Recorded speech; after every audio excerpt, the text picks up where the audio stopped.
আপনাদের অত্যন্ত আনন্দের সঙ্গে জানাচ্ছি যে আমাদের দলের ভারপ্রাপ্ত চেয়ারম্যান, আমাদের কোটি কোটি মানুষের সবচেয়ে প্রিয় মানুষ,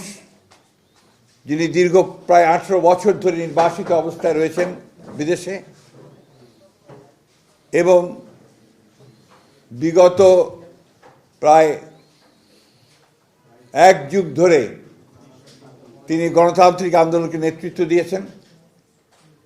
এবং আমাদের দলকে নেতৃত্ব দিয়েছেন এবং আমাদের যে গণতন্ত্রের উত্তরণের যে ছাত্র গণ অভ্যুত্থানের নেতৃত্ব দিয়ে আমাদেরকে সাফল্যের দ্বার প্রান্তে পৌঁছে দিয়েছেন। আমাদের সেই সংগ্রামী নেতা,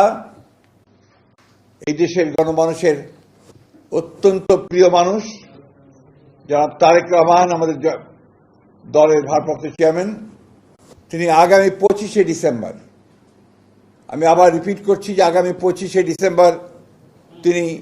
ঢাকার মাটিতে আমাদের মাঝে এসে পৌঁছবেন। আমরা আমাদের দলের পক্ষ থেকে, সকলের পক্ষ থেকে আমরা তার এই আগমনকে শুধু স্বাগত নয়, আমরা আনন্দের সঙ্গে